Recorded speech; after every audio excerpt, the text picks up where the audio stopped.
All right, y'all, we're back with another episode of the Culture Check, and this time we gotta talk about something that is literally in our backyard. Remember a few days ago, we had these teens that were going through the city shooting people, right?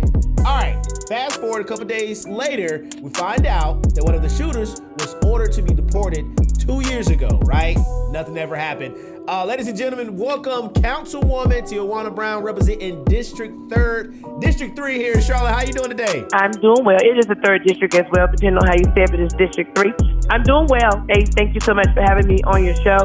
It is an absolute honor and complete pleasure to be here. Does that alarm you that the person was supposed to have been deported 2 years ago and nothing ever happened? Just from a local standpoint, does that alarm you? Everything alarms me about crime and shooting innocent people or people that are just trying to go about their day and live their life. I grew up in a district that's filled with crime, as you know. So yes, it's very alarming that a person would still be out running the streets, having the opportunity that's used human individuals as a target. So yes, I'm very alarmed, very disturbed, and very unhappy about it. Yeah, it threw me off. I'm like, man, how can something like that happen?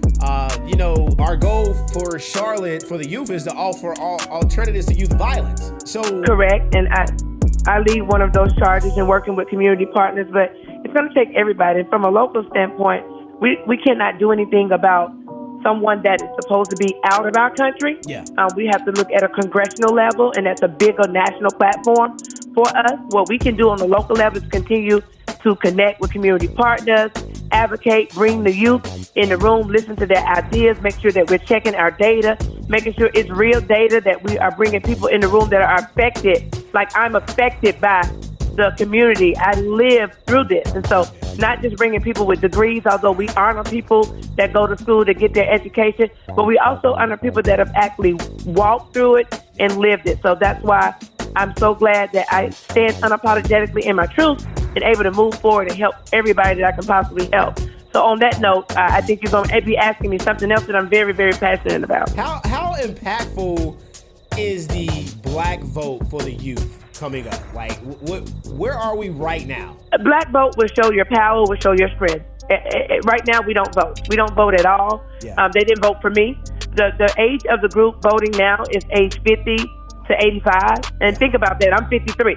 So our young folks do not vote.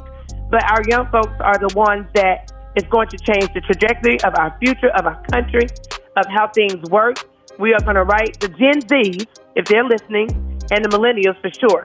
They're going to change the trajectory of our country, of our city, on local, federal, state, and a national level. So we have got to get involved. We got to hear their voice. They do matter.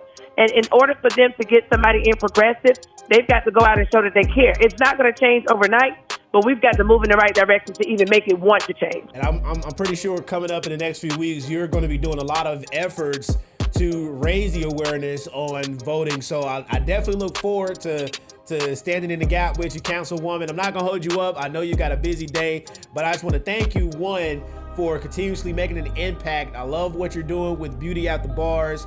Your story is literally the epitome of what a Black woman's success should look like, no matter what her background is. So thank you so much. And I'm so humbled to be on here, and I'll continue to move forward and do this work. None of us are perfect, but you got to stand unapologetically in your truth. You got to do something different to change the narrative. No matter what people think of you, continue to be who you are wholeheartedly. Thank you so much. I appreciate you. I receive it. I hope you have an amazing day, and thank you what you bring to our community as well. Yes, ma'am. Thank you for joining the show. Bye-bye.